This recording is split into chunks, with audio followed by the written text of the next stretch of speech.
고린도전서 13장은 사랑장입니다. 그래서 사랑에 대해서 쭉 이야기하다가 마지막 결론에 13절에서 이렇게 결론을 맺습니다.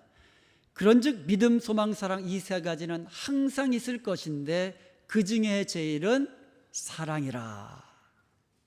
사랑이 제일입니다. 사랑이 제일입니다. 사랑이 제일인 이유는 지난번에 말씀을 드렸지만 사랑이 없으면 내가 아무것도 아니기 때문에 그래요. 사랑이 없으면 내가 행하는 모든 것들로 인해 내게 아무 유익이 없기 때문에 사랑이 제일이라고 말씀을 드렸습니다.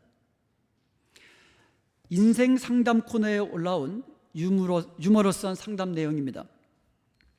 전 명문여대, 그것도 인기학과에 다니고 있는 23세의 여성입니다. 올해 졸업을 앞두고 있는데 결혼이 걱정입니다. 전 머리도 좋고 지적인 여성이라고 자부하지만 남자들이 저를 별로 좋아하지 않습니다. 전문대에 다니는 내 친구는 머리는 깡통인데 얼굴 좀 예쁘다고 남자들한테 인기 만점입니다. 우리나라 남자들은 언제쯤 진정한 여성관을 갖게 될까요? 선생님의 현명한 견해를 듣고 싶습니다. 이렇게 상담을 요청했더니 이런 답글이 올라왔습니다. 많은 남성들이 외모만으로 여성을 평가하는 잘못된 습관을 가지고 있는 것은 사실입니다. 당신은 최고의 신부감이니 자신감을 갖고 살아가십시오. 그러면서 이렇게 한 줄이 더 달렸습니다. 그건 그렇고 친구분 전화번호 좀 알려주세요.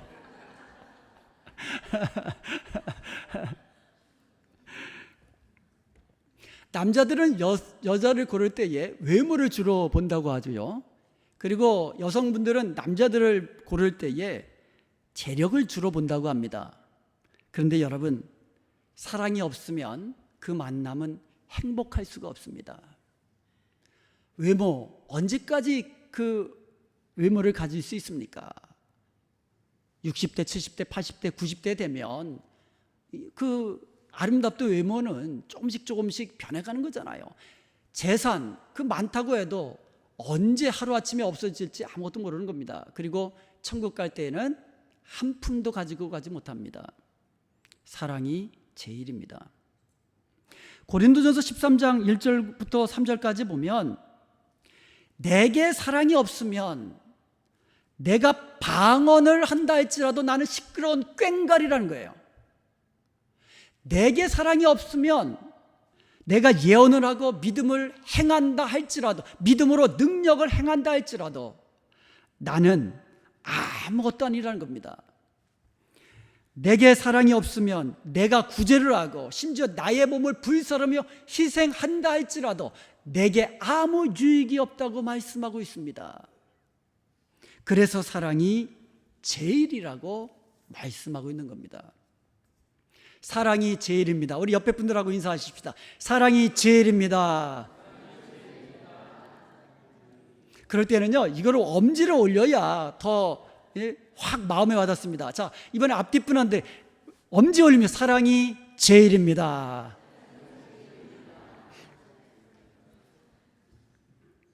사랑이 제일입니다 그랬더니요, 이 말이 어떤 성도님 마음에 이렇게 들리더랍니다.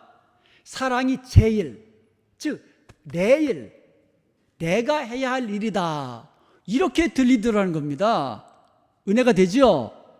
사랑이 제일, 내가 해야 할 제일입니다, 이렇게 들리더랍니다. 그러므로 우리 교회에 사랑이 없다느니, 우리 교회 성도들이 사랑이 없다느니 이런 말씀 앞으로 하지 마셔야 됩니다. 문제가 있다면 내게 사랑이 없는 거, 그것이 문제예요. 그러므로 모든 일을 사랑으로 행하는 저와 여러분 되시기를 주님의 이름으로 축원드립니다. 둘째로 사랑이 제일인 이유는 사랑은 영원하기 때문에 그렇습니다. 8절을 보겠습니다. 사랑은 언제까지나 떨어지지 아니하되 예언도 패하고 방언도 그치고 지식도 패하리라. 여기서 떨어지다라는 말은 꽃이나 나뭇잎이 시들어서 떨어질 때 그 떨어진 것을 의미하는 단어예요. 꽃은 마르고 잎은 떨어집니다. 영원하지 않아요. 떨어집니다. 패한다라는 말은 완전히 끝난다, 완전히 사라진다, 더 이상 워킹하지 못하고 아무런 효력이 없게 된다라는 그런 뜻이에요. 제가 한번 예를 들어 한번 들어보겠습니다. 우리 캘리포니아 주에 지난 수년 동안 극심한 가뭄이 있었잖아요. 그래가지고 물 부족 사태가 절정에 이르자 2015년 4월 1일 날 제리 브라운 주지사가 캘리포니아 주 역사상 167년 만에 처음으로 강제 절수 명령을 내렸습니다. 그래서 지난 2년 동안은요, 저희 사택 뒤에 있는 오렌지 나무에 제가 물도 제대로 못 주었어요. 그런데 지난 겨울에 비가 참 많이 왔죠. 그리고 고지대에는 눈도 엄청 많이 왔습니다. 그래서 물 부족이 해결이 된 거예요. 그래가지고는 올 4월 7일에 강제 절수 명령이 공식적으로 해제되었습니다. 이제는 여러분, 자동차가 좀 더러워지면 집에서 세차하셔도 더 이상 벌금을 물지 않아도 됩니다. 왜 그렇습니까? 강제 절수 명령이 효력을 이제 다 맞춰지고 폐기 처분되었기 때문에 그래요. 생각해 보세요. 우리가 천국에 가면 질병이 없는데 병 고치는 능력이 왜 필요합니까? 천국에는 귀신이 없는데 귀신을 내쫓는 능력이 왜 필요합니까? 그때에는 모든 것을 알게 되는데 무슨 지식의 은사가 필요합니까? 주님과 얼굴을 맞대고 볼 거인데 거기서 방언이 왜 필요하고 방언 통역이 왜 필요합니까? 그때가 되면, 주님 다시 오시는 그때가 되면 모든 것은 효력이 이제 다 맞춰지고 이제는 폐하여질 것이라는 그런 말씀이에요. 그러나 사랑은 언제까지나 떨어지지 아니합니다. 사랑은 폐하여지지가 않아요. 사랑의 영원성을 말하고 있는 겁니다. 사랑은 언제까지나 끝나지 아니할 것입니다. 우리가 행하는 아가페, 그 사랑은 영원히 폐하여지지 않을 것입니다. 사랑하는 여러분, 사랑은 영원하기 때문에 사랑으로 행하는 모든 것은 영원한 것을 믿으시기를 축원드립니다. 구제하고 전도하며 봉사하고 섬기는 것, 주님 다시 오시는 그날엔 다 폐하여질 것입니다. 그러나 사랑으로 행하는 그 모든 것들은 하나라도 폐하여지지 않고 주님 앞에 그대로 가지고 가는 것을 믿으시기를 축원드립니다. 구제하고 전도하고 봉사하는 거 폐하여질 것이라고 해서 하지 말라는 말이 아니에요. 하라는 말입니다. 하되 사랑으로 하라는 것이요, 주님 사랑하는 마음으로, 교회를 사랑하는 마음으로 봉사하고 섬기고 영혼을 사랑하는 마음으로 전도하라는 말씀이에요. 여러분, 열심히 하십시오. 구제도 열심히 하시고 열심히 하세요. 하시되 사랑으로 하시기 바랍니다. 사랑은 영원하기 때문에 여러분이 사랑으로 행한 모든 섬김과 헌신은 하나님 앞에 영원토록 빛나게 될 줄로 믿습니다. 사랑이 제일이에요. 영원한 사랑이 제일입니다. 셋째로 사랑이 제일인 이유는 사랑은 온전한 것이기 때문에 그렇습니다. 9절과 10절 한번 보겠습니다. 우리는 부분적으로 알고 부분적으로 예언하나 온전한 것이 올 때에는 부분적으로 하던 것이 폐하리라. 여기에 보면 3번 반복되는 말이 있죠. 부분적이라는 거, 부분적이라는 말이 3번 반복되고 있습니다. 그리고 12절에도 보면 부분적이라는 단어가 다시 한번 등장을 합니다. 이렇게 4번씩이나 반복해서 강조하는 단어가 부분적이라는 단어입니다. 이 말은 헬라어로 메로스라고 하는데 파트, 한 피스, 조각이라는 그런 의미를 가지고 있는 단어입니다. 여러분, 퍼즐 한번 맞춰보신 적 있죠? 퍼즐 한 피스 한 피스 그게 무슨 의미가 있습니까? 몇 조각 한 귀퉁이 맞춰봐야 무슨 모양인지 알 수가 없어요. 즉 내게 있는 은사는요, 대단한 것 같지만 한 부분, 온전한 것이 아니라는 겁니다. 내가 하는 봉사, 내게 있는 지식, 온전한 것 같지만, 완전한 것 같지만 그렇지 않다라는 거예요. 부분적인 거라는 거예요. 완전하지 않다라는 겁니다. 그리고 완전한 것이 올 때, 온전한 것이 올 때는 다 패하여질 것이라는 거예요. 우리 주 예수 그리스도께서 구름 타고 영광 중에 다시 오실 그때에는 우리가 얼굴과 얼굴을 보는 것 같이 보게 될 것입니다. 그렇게 아는 거예요. 하나님의 음성을 직접 듣게 될 것입니다. 그렇게 보고 그렇게 알게 되는 겁니다. 그리고 우리 하나님의 온전하신것 같이 그때 우리 모두는 온전케 될 줄로 믿습니다. 이렇게 온전한 것이 올 때는요, 부분적으로 행하던 것은 다 패해진다는 겁니다. 예를 한번 들어본다면 태양빛이 밝게 빛나면 이 안에 있는 전기불은 다 끄게 됩니다. 소용이 없어요. 이 전기불을 켜면은요, 부분적으로만 환해져요. 그렇지 않습니까? 전기불 킨 곳만 환해지는 거예요. 그러나 태양빛이 온 세상에 비춰지면 어디든지 환하게 비춰지는 거예요. 온전한 것이 오면은요, 부분적으로 행하던 것들은 다 패어진다는 그런 말씀입니다. 우리가 이 땅에 가지고 있는 것들, 이 땅에서 우리가 하고 있는 것들 다 부분적이라는 것을 여러분 우리가 인정해야 돼요. 내게 있는 은사가 최고다, 너무 그렇게 할 필요 없어요. 내게 방언의 은사가 있다고 해서 내가 최고있냐? 내게 예언의 은사가 있다고 해서 내가 최고있냐? 내게 병 고치는 은사가 있다고 해서 내가 가지고 있는 은사가 최고있냐?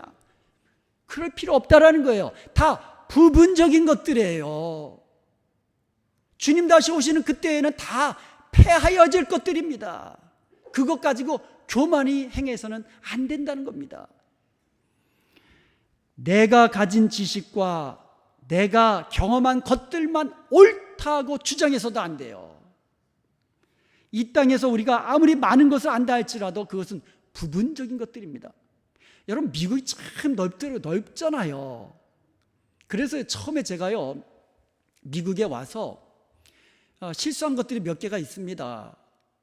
미국이라고 해서 빌딩이 막 무지무지하게 높은 빌딩 숲인 줄 알았더니 처음 제가 공부하러 간 곳이 시골이래요. 시골 가봤더니 빌딩이 없어요. 빌딩이 끼켜봐야 2층이에요. 2층. 뭐 땅이 넓은데 뭐 3층 4층 뭐 올릴 필요 없잖아요. 그러니까 2층이더라고요. 그래서 우리 아들하고 전화하면서 야, 미국에 왔더니 빌딩이 없고 아파트도 뭐 한국처럼 그렇게 고층 아파트가 없다 그랬거든요.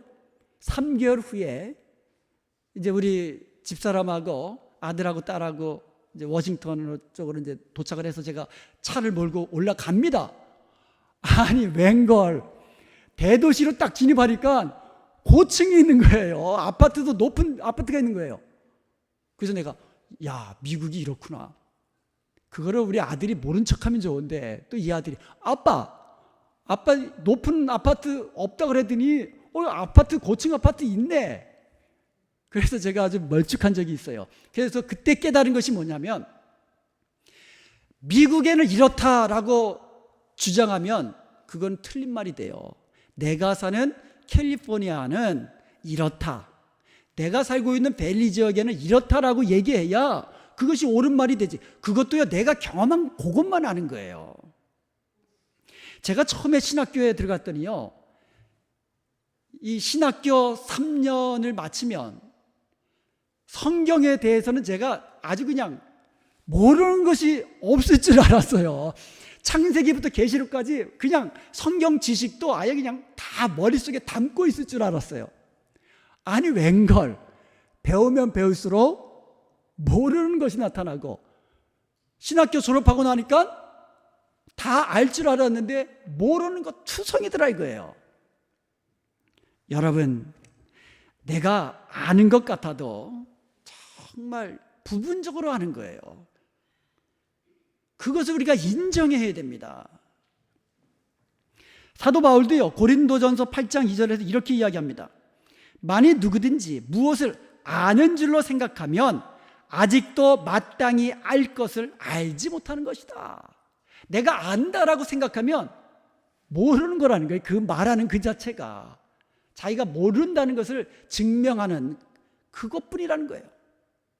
여러분, 내가 성경에 대해서 나는 이 정도면 됐다, 그렇게 이야기하는 사람, 모르는 사람이 그렇게 이야기하는 거예요. 진짜 하나님의 말씀에 대해서 아는 사람은 그런 말 하지 못합니다. 여러분, 우리는 그저 부분적으로 알 뿐입니다. 12절 말씀에 보면은요, 우리가 지금은 부분적으로 아나 온전한 것이 오는 그때에는 주께서 나를 아신 것 같이 온전히 알 것이라고 말하고 있습니다. 여기서 부분적으로 안다라는 이 단어가 기노스코라고 합니다. 그런데요, 그때, 지금은 부분적으로 안다라는 거, 기네스코라는 단어를 썼어요. 근데 그때에는, 온전한 것이 올 때에는 완전히 안다라고 할 때에 이 안다라는 단어는 기노스코라는 단어 앞에다가 에피라는 전치사를 붙여가지고 에피기노스코라는 합성어를 만든 겁니다. 이 에피라는 전치사가 above라는 뜻이에요. 뭐뭐 위에. 그래서 강조하는 겁니다. 안다라는 말을 강조하는 거예요. 지금은 부분적으로 아는데 그때에는 above라는 전치사를 해가지고 완전히 안다, 온전히 안다, 분명히 안다, 확실히 안다, 이렇게 되는 거예요. 여러분, 지금은 천국에 대해서 아주 희미하잖아요. 부분적으로 알잖아요. 우리가 아는 것은 하나님께서 성경을 통하여서 알려준 거기까지만 아는 거예요. 그런데 그때에는 완전히 분명히 온전히 알게 될 줄로 믿습니다. 이것을 우리가 인정하며 살아야 돼요. 그리고 또 지금은 거울로 보는 것 같이 희미하다지만 그때에는 얼굴과 얼굴을 대하여 볼 것이라고 얘기합니다. 여러분, 오늘날 거울은 참 잘 보이잖아요. 근데 바울 당시의 거울은 구리 거울이에요. 청동 거울. 그러니까 봐도 희미한 거예요. 봐도 희미한 거예요. 그리고 지금은 뭐 집집마다 거울 없는 집 어디 있습니까? 그런데 그 당시에는 거울은요, 정말 갑부들만 가지고 있는 그런, 어떻게 보면 재산 목록탑이에요. 근데 그렇게 비싼 청동 거울이라 할지라도 희미하게 보입니다. 지금은 청동 거울로 보는 것처럼 희미하게 보이는 거예요. 그러나 그때는 얼굴과 얼굴을 보는 것 같이 확실하게 보게 되고 알게 되고 깨닫게 될 줄로 믿습니다. 여기서 우리가 곰곰이 생각해 볼 것이 있습니다. 자, 보세요. 온전한 것이 올 때에는 부분적으로 행하던 것들은 다 폐하여진다 그랬어요. 그렇다면 그때에도 폐하여지지 않는 것은 부분적으로 행하는 것이 아니란 뜻이에요. 이해가 되시죠? 부분적으로 행하던 것은 그때에는 다 폐하여진다는 거예요. 없어진다는 거예요. 그런데 그때에도 폐하여지지 않는 것은 부분적인 것이 아니라는 거예요. 온전한 것이라는 거예요. 그래서 사랑은 온전하다는 뜻이 되는 거예요. 사랑은 그때에도 폐하여지지 않거든요. 그러니까 지금 사랑은 부분적인 것이 아니라 지금도 사랑은 온전한 것이라는 거예요. 내가 사랑으로 행하는 모든 것들은 온전한 것이기 때문에 그때에도 폐하여지지 아니하고 계속 남아있고 그때에도 우리는 계속해서 사랑으로 행하여야 될 줄로 믿습니다. 사랑은 온전한 거예요. 희미한 것도 아니고 부분적으로 하는 것도 아니고 온전한 겁니다. 사랑은. 그래서 사랑이 제일이에요. 여기서 온전한 것에 해당하는 이 헬라어가 텔레이온이라고 하는데요, perfect, 완전하다는 뜻을 가지고 있어요. 그리고 full grown, 완전하게 성숙한 거, 온전히 성장한 거, 이런 것을 의미하고요. 그 다음에 이 complete in all its parts라고 해가지고 모든 부분들이 다 하나로 되어가지고 완전하게 될 때 그것을 이 텔레이논이다, 이런 말을 씁니다. 여러분, 시계 부품 전부 다 정확하게 조립이 돼야 온전한 시계가 되잖아요. 자동차 부품 얼마나 많습니까? 그 부품들이, 파트들이, 그 많은 파트들이 다 완전하게 맞춰졌을 때에 이게 워킹하잖아요. 그 단어예요. 완전하다는 단어가. 사랑은 완전한 거예요. 온전한 겁니다. 사랑은 온전한 것이기 때문에 이 땅에서만 하고 폐기되는 것이 아니라 천국에서도 영원토록 이어지는 것입니다.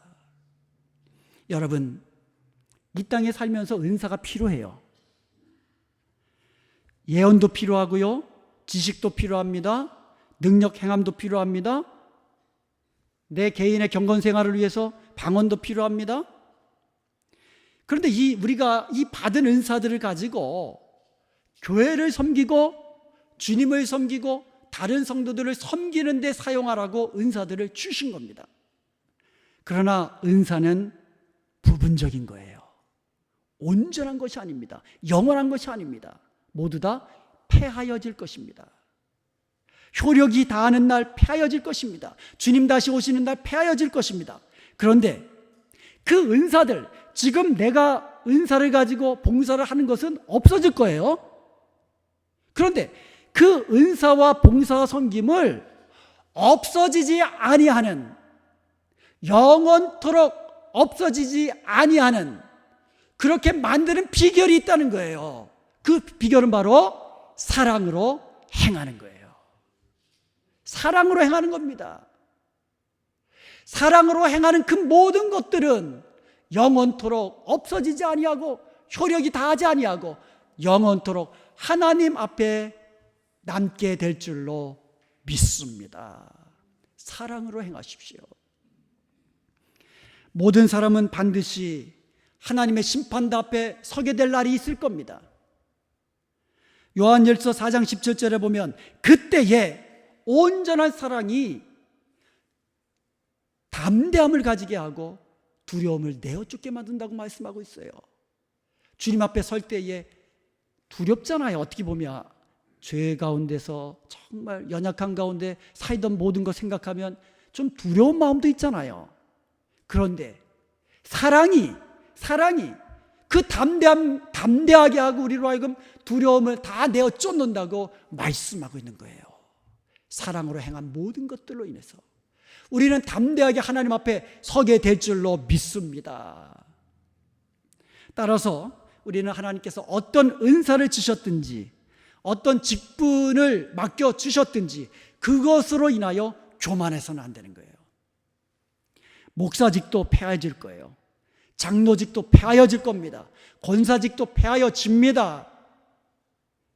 내가 행하는, 능력으로 행하는 그 모든 은사들도 다 폐하여질 것입니다. 그것으로 인하여 자랑해서는 안 됩니다. 그것으로 인하여 교만해서는 안 됩니다.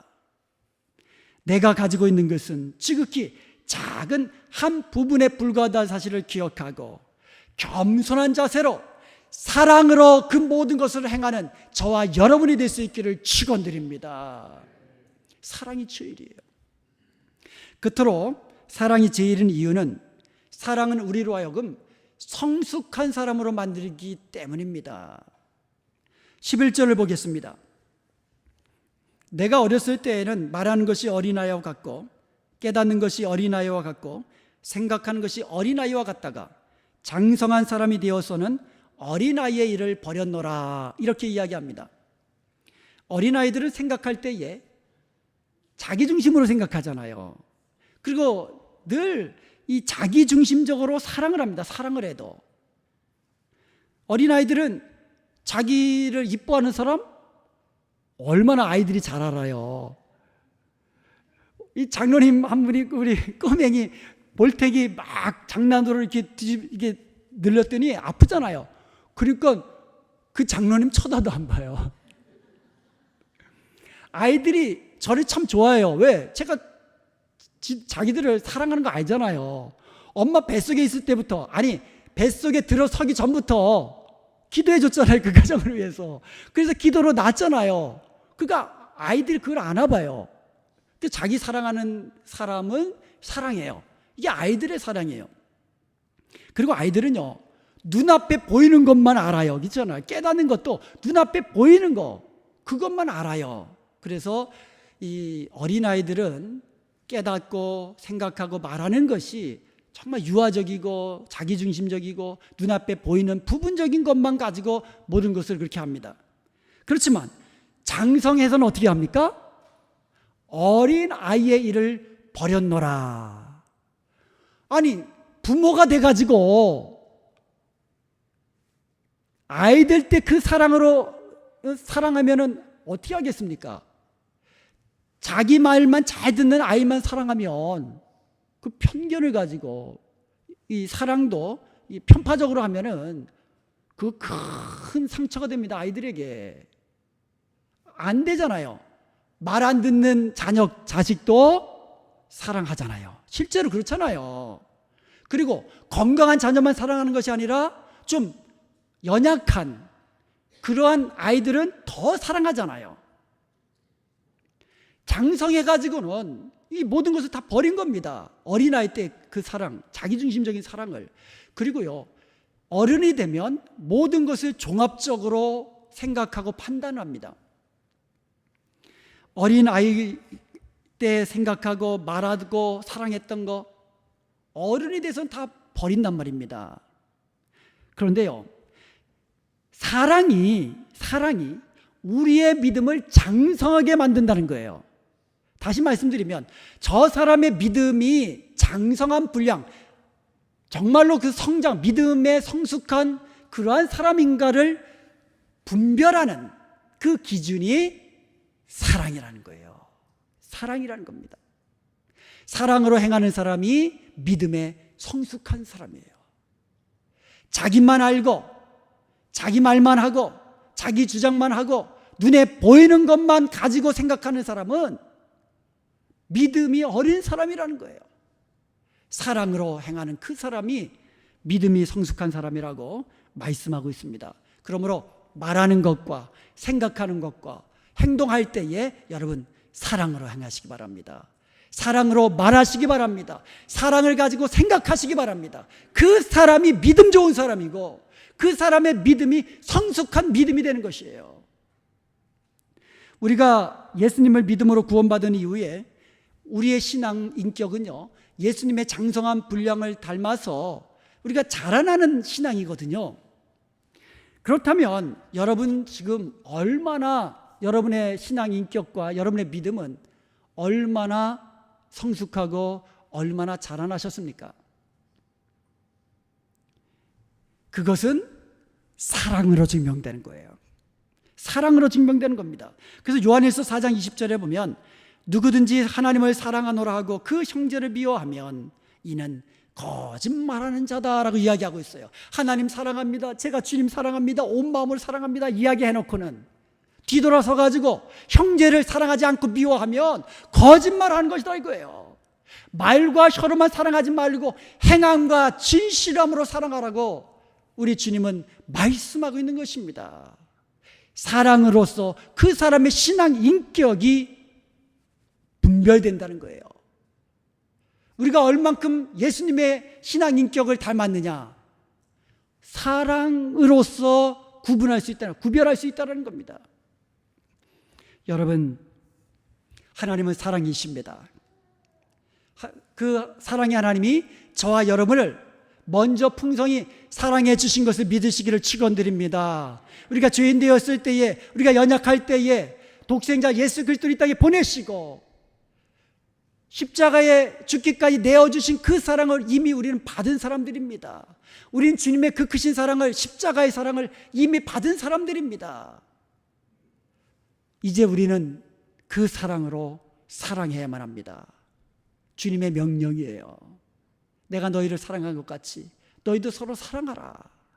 우리 하나님의 명령입니다. 이제 우리는 그 사랑으로 사랑하십시다. 말과 혀로만 사랑하지 말고 행함과 진실함으로 하십시다.